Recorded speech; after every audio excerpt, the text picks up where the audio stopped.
Assalamualaikum warahmatullahi wabarakatuh. Kembali lagi ke bagian ketiga dari materi pertama tentang introduction. Sekarang kita akan bahas tentang realities. Oke, nah ini intinya kita akan bahas beberapa kenyataan yang mungkin tidak sesuai dengan apa yang diharapkan, terutama terkait dengan sistem komputer. Oke, nah yang pertama adalah tentang representasi bilangan bulat dan bilangan asli ya. Jadi biasanya bilangan real itu bilangan asli, bilangan bulat itu kalau bahasa Indonesia integer gitu ya. Nah, dalam pemrograman biasanya float itu untuk merepresentasikan bilangan asli atau reals, integer itu int itu untuk integer. Nah, cuma pada realitasnya ini tidak selalu apa yang dihasilkan itu sesuai dengan yang diharapkan. Nah, misalnya kalau kita melakukan operasi pangkat 2 atau pangkat yang lainnya gitu ya, atau apapun itu ya, apakah hasilnya selalu positif ya. Kalau misalnya secara matematik ini hasilnya positif pasti. X pangkat 2 hasilnya selalu positif, ya paling tidak 0, gitu ya, 0 atau lebih dari 0. Nah, kalau menggunakan floating point maka hasilnya iya, dia positif. Tapi kalau integer atau int itu belum tentu. Mungkin untuk 40.000 pangkat 2 masih bisa positif 1 miliar sekian ya, 400 juta. Tapi kalau udah 50.000 pangkat 2, nah ini hasilnya akan negatif. Kenapa negatif? Nanti mungkin kita bisa teman-teman bisa temukan jawabannya pada saat kita bahas tentang pertama representasi negatif pada bilangan biner dan kalau untuk int itu berapa bit sih yang digunakan. Ya. Nanti akan ketemu jawabannya di situ. Terus yang kedua tentang apa namanya properti atau sifat asosiatif dari ya ini untuk aljabar ya aljabar sederhana. Nah kalau kita menggunakan integer, nah ini bisa dilakukan ya baik itu yang unsigned atau signed. Jadi unsigned itu artinya positif semua, kalau signed itu bisa positif bisa negatif. Oke. Nah tapi kalau untuk floating point, nah ini tidak bisa nih, tidak selalu sama hasilnya. Jadi terutama untuk bilangan-bilangan apa namanya bilangan bulat yang komanya itu sangat sangat presisi gitu ya. Presisi komanya kayak ini 0,0000 sekian pangkat 20, 10 pangkat 20. Sangat kecil. Jadi untuk yang bagian pertama ini mungkin masih bisa ya karena saling menghilangkan ya antara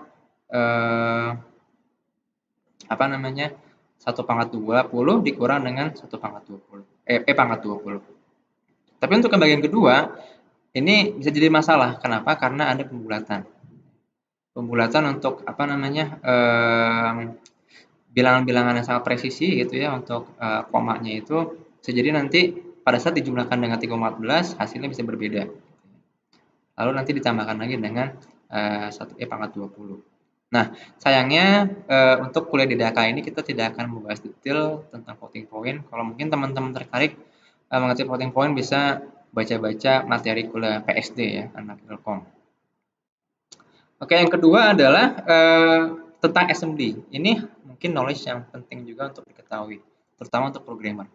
Nah, ini biasanya programmer ya, developer apalagi zaman sekarang ini jarang yang menggunakan SMD. Ya, biasanya hanya sistem apa namanya developer aja nih. Dan tugas dari apa namanya translate bahasa high level ke assembler itu biasanya dilakukan oleh compiler dan ya makanya disebut komputer ini lebih baik dan lebih sabar gitu ya daripada kita. Nah, ini biasanya perlu untuk mengetahui bagaimana eksekusi di level mesin gitu ya. Apalagi kalau misalnya ada bugs ya. Nah, kita nggak akan tahu terutama kalau misalnya ya tanpa mengetahui adanya tanpa mengetahui assembly gitu ya. Jadi kalau ada bugs kadang-kadang ya kita cuma tahu ada bugs dan that's it bugsnya di mana mungkin kita harus cari-cari trace ya apa namanya debug sampai berjam-jam atau mungkin berhari-hari gitu ya. Dan untuk bisa mengetahui ini perlu pengetahuan paling tidak dari sisi bahasa assembler. Terus jika ingin melakukan tuning ya, tune up program supaya lebih efisien ini juga perlu tahu bagaimana di level yang lebih rendahnya gitu ya implementasinya seperti apa. Nah, ini mungkin kalau untuk di SI lagi-lagi juga tidak akan banyak dibahas, tapi jika ingin melakukan apa namanya implementasi sistem software ya, kalau di Ilkom itu ada pemrograman sistem. Nah, ini juga perlu bahasa assembler. Jadi nanti apa namanya udah berkaitan dengan apa operating system dan juga compiler. Nah, yang ketiga ini terkait dengan memori. Oke, memori ini juga pembahasan yang nanti akan dibahas di sesi kedua dari kuliah ini. Nah, yang pertama memori itu dia not unbounded, jadi artinya terbatas gitu ya. Dan kita tidak bisa seenaknya aja pakai memori, lalu nanti kita tinggalkan begitu aja. Nah, ini kita perlu mengalokasikan memori ya. Kalau kita ingin apa namanya sesimpel mendefinisi atau mendeklarasikan sebuah variabel itu perlu ada alokasi memori tertentu ya. Dan nanti pada saat tidak digunakan lagi, maka kita harus membebaskan apa namanya alokasi tadi yang udah dipakai karena nanti perlu digunakan oleh proses yang lainnya gitu ya. Nah, jadi semakin apa namanya manajemen memori semakin bagus dari sebuah program atau sebuah software, maka ini juga akan mempengaruhi kinerja sebuah sistem. Nah, dan banyak aplikasi yang dominan memorinya atau intensif di memori, terutama untuk aplikasi-aplikasi yang terkait dengan database ya atau data lah ya. Nah, ini bukan CPU tapi banyak terkait dengan memori. Nah, ini apa namanya terutama kalau bagaimana mereferensikan memori ya, pointer dan sebagainya. Ini mungkin tidak banyak dibahas ya di sini. Cuma perlu pengetahuan dasar tentang bagaimana sih apa namanya komputer itu mengalokasikan memori untuk menyimpan data, lalu nanti bagaimana data itu di apa namanya di load dari memori dan sebagainya. Nah, ini kalau tidak di manage dengan baik, ini bisa jadi masalah setelah berjalannya waktu gitu ya. Nah, terus juga performa dari memori itu juga nggak uniform, tergantung bagaimana kita memanfaatkan misalnya cache atau virtual memory. Ya.